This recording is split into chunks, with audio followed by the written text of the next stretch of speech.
Hello and welcome back, teman-teman netizen atau warganet yang saya hormati semuanya. Di konten terbaru hari ini, saya ingin memberikan analisa dari dua pertandingan Liga Champions yang kita tahu merupakan pertandingan terakhir dari fase Liga yang sangat menentukan bagi beberapa tim seperti Real Madrid dan juga Manchester City.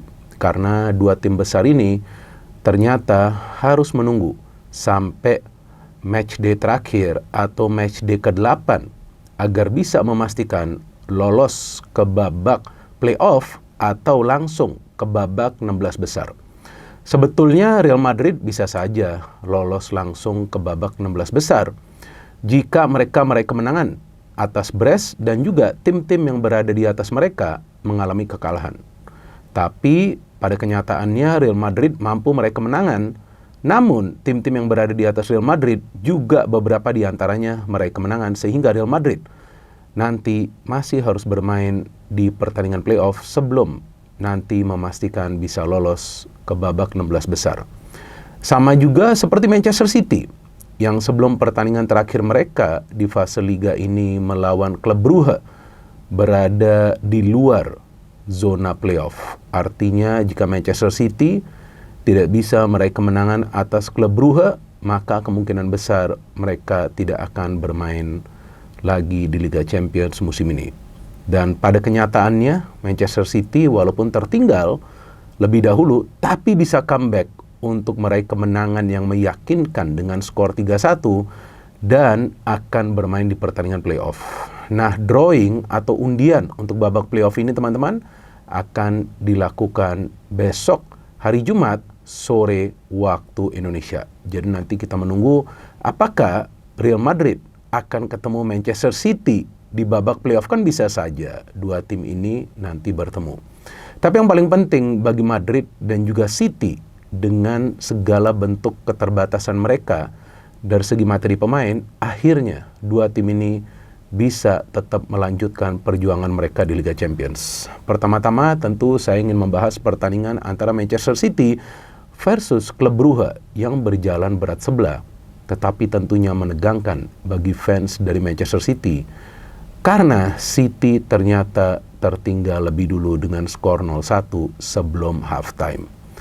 Saya siarankan tadi pagi dini hari tadi pertandingan antara Brest versus Real Madrid, tapi pada saat halftime kan ada muncul juga skor sementara halftime dari pertandingan-pertandingan lainnya, dan pada saat kita melihat City tertinggal, bahkan saya ditanya oleh host yang bertugas dini hari tadi, Rendra, bahwa ini City kalau seandainya tersingkir dari Liga Champions, apakah Pep juga posisinya bahaya? Dan saya dengan tegas mengatakan enggak akan bahaya. Karena City sebetulnya masih punya harapan untuk menjadi juara dari English Premier League musim ini, walaupun selisih poinnya cukup jauh dari Liverpool, tapi kita tahu mereka biasa panas jelang musim berakhir. Dan juga Pep Guardiola adalah pelatih yang sangat berjasa bagi Manchester City, bisa mengubah Manchester City dari tetangga yang berisik bagi Manchester United menjadi tetangga yang berprestasi. Jadi saya pikir mau City gagal di Liga Champions dan gagal di Premier League atau tidak mendapatkan satu gelar pun, feeling saya Pep Guardiola akan tetap dipertahankan minimal untuk 1 atau 2 musim ke depan, karena memang dialah sosok yang bisa mengubah City menjadi salah satu tim yang disegani di Eropa. Bahkan dengan Pep Guardiola juga City kan menjadi juara Liga Champions dan 2 kali lolos ke final Liga Champions. So anyway, ini adalah pertandingan yang menegangkan dan memang kita tahu City masih kehilangan beberapa pemain inti mereka, terutama yang bermain di lini pertahanan. So it was not an easy game, apalagi klub Brugge juga punya peluang untuk lolos ke babak playoff. Jadi klub Brugge tentu juga coba untuk membuat kejutan, dan memang dari jalannya pertandingan City menyerang total, mereka menciptakan banyak sekali peluang, cuma memang salah satu kesulitan bagi City musim ini adalah dari segi melakukan finishing. Saya gak paham Erling Haaland musim ini tidak sekonsisten seperti musim lalu, maka itu di Premier League pun untuk sementara Salah yang merupakan top skor. Dan saya juga bingung dengan Haaland, dia ini memang adalah striker hebat tapi jelas bukanlah pemain hebat. Karena di pertandingan-pertandingan krusial atau juga pertandingan-pertandingan besar seperti pertandingan final, Haaland ini saya gak ingat kapan mencetak gol. Ya kan di pertandingan final tuh, kapan dia mencetak gol? Kayaknya belum pernah bagi City dia mencetak gol di pertandingan final. Jika saya salah, silakan kalian koreksi. Di pertandingan dini hari tadi juga, ya saya yakinlah Haaland ini menjadi tumpuan. Tapi dia hanya mendapatkan 2 peluang, dia tidak bisa mengkonversikan 2 peluang tersebut. Dia memberikan 1 umpan kunci kepada Kevin De Bruyne, udah. Itu saja yang saya melihat dia lakukan, kecuali ya gerasa gerusuk lah seperti biasa.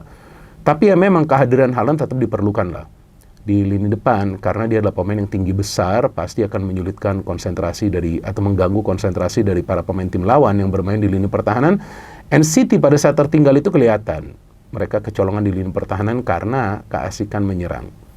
Dan Nunes kalau nggak salah itu yang dilewati, kemudian pemain klub Brugge bisa memberikan umpan ke tiang jauh dan bisa diselesaikan oleh rekan yang lain pada saat tidak ada pemain yang mengcover di tiang kedua atau tiang jauh. Tertinggal half time, ya saya yakin itulah momen bagi Pep Guardiola menyiapkan para pemainnya untuk babak kedua agar menyerang bertubi-tubi dan juga tentunya meraih kemenangan. Pokoknya 2-1 aja menang udah cukup bagi City, dan saya kaget tuh Kovacic bisa mencetak gol seperti Diego Maradona. Wah, luar biasa, dia berlari begitu, gak ada yang pressing setelah dia mendapatkan umpan dari John Stones dan dia bisa melakukan finishing yang sempurna. Wah, jarang banget Kovacic mencetak gol seperti ini. Tapi saya melihat dengan mainnya Kovacic dan Gundogan ini membuat tempo dari City itu lamban. Maka itu akhirnya Pep Guardiola tuh di babak kedua, awal babak kedua memainkan Savinho untuk meningkatkan tempo dari City dan juga lebih banyak variasi serangan. Jadi tidak saja bergantung kepada Kevin De Bruyne atau juga Bernardo Silva. Dan memang Savinho ini adalah pemain yang sangat penting. Dia memberikan umpan kepada Guardiol yang memang pemain kadang-kadang mencetak gol. Bahkan dalam beberapa pertandingan terakhir dia juga aktif menyerang, coba untuk memberikan crossing, ternyata gol bunuh diri. 2-1 udahlah, ini gamenya City. Dan saya pikir ya City bisa saja menang dengan skor 5 atau 6-1. Tapi terlepas dari mereka gagal finishing, beberapa kali mereka juga kecolongan loh. Ada 2 peluang emas dari para pemain klub Brugge. Jadi memang lini pertahanan City agak lemah dengan Ruben Dias ya, jika dia tidak bermain ya, dengan absen Ruben Dias dan juga tentunya Rodri.